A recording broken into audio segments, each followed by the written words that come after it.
Ce dimanche 31 juillet est une date fatidique dans l'histoire du Sénégal et dans l'histoire politique du Sénégal. Environ 7 millions de citoyens et de citoyennes vont se rendre aux urnes afin d'élire pour 5 ans les 165 députés de l'Assemblée nationale. À 2 jours du scrutin, beaucoup d'entre eux voient ces élections comme un avant-goût de la présidentielle de 2024. L'opposition va-t-elle infliger une nouvelle défaite au pouvoir, comme ce fut le cas lors des élections locales en janvier, ou le pouvoir va-t-il reprendre la main, va-t-il asseoir son hégémonie et tenter d'enrayer le déclin que lui prédit beaucoup de prophètes de la politique? Les législatives 2022, c'est le thème qui s'impose à nous cette semaine. Tout de suite, développement et décryptage dans votre émission Chronique Teranga.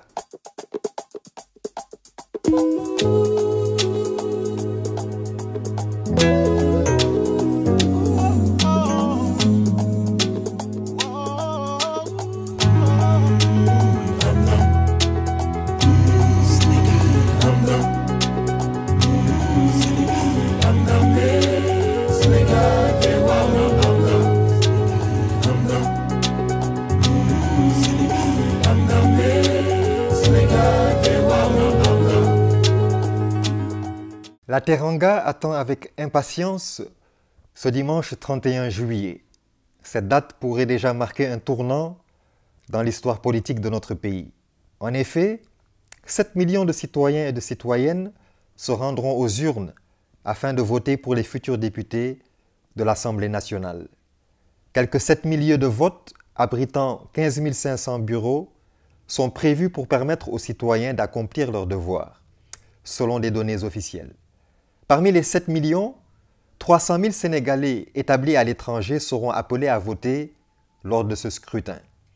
Ils seront répartis dans 750 bureaux de vote de 350 lieux de vote. 8 listes de candidats seront en compétition pour occuper les 165 sièges de l'hémicycle. Il s'agit de la coalition Bokk Gis Gis Liggéey, la coalition Natangué Askan Wi, la coalition alternative pour une assemblée de rupture, la coalition Benno Bokk Yakaar, la coalition Buntu Bi, la coalition Les Serviteurs, la coalition Wallu Sénégal et la coalition Yewwi Askan Wi. Au micro de nos confrères d'Africa News, Cheikh Talibouya Ndiaye affirme ceci.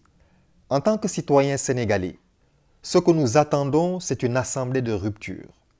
Une assemblée nationale qui joue pleinement son rôle de contrôle du gouvernement. De son côté, Souleymane Traoré affirme « Le Sénégalais est obligé de faire face et de donner son point de vue à l'histoire. L'histoire, c'est quoi?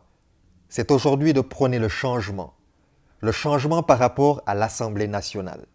Il nous faut aujourd'hui une cohabitation et cette cohabitation permettra à l'exécutif de travailler en symbiose avec l'opposition pour que le Sénégal puisse avancer. » De son côté, notre cher et honorable Alioune Tine adresse une demande solennelle aux deux camps. Il dit « Nous demandons au pouvoir, comme à l'opposition, de reconnaître les résultats des urnes en cas de défaite. » Il précise toutefois qu'il faut cependant anticiper sur les difficultés qui peuvent contraindre à la tenue d'un scrutin transparent. En méditant sur les législatives, il me vient à l'esprit, par le Saint-Esprit, ce passage dans le journal de Dieu en Romains 13, verset 1. « Que toute personne soit soumise aux autorités supérieures, car il n'y a point d'autorité qui ne vienne de Dieu, et les autorités qui existent ont été instituées de Dieu. » Ce passage nous indique que toute autorité, qu'elle soit religieuse, administrative, politique, étatique, toute autorité est avant tout choisie par Dieu. Ce passage nous indique que c'est Dieu qui choisit, qui place, qui installe, qui établit les autorités. Certes, les citoyens vont voter ce dimanche, mais en fait, derrière le vote de chaque personne se trouve le choix souverain de Dieu. En fait, nous votons pour les personnes que Dieu a déjà choisies. Les législatives ont déjà eu lieu au ciel. Dieu est le législateur des législatives. En cette veille d'élection, nous prions ardemment pour des élections démocratiques, libres et transparentes. En cette veille d'élection, nous prions que ces élections se déroulent dans un climat de paix. N'oublions pas, Dieu est le premier journaliste de l'histoire et la Bible est le premier journal d'information sur l'état du monde en général et sur l'état de l'homme en particulier. Sur ce, nous vous souhaitons un très bon week-end et nous vous donnons rendez-vous pour un prochain numéro de Chronique Teranga. Que Dieu vous bénisse.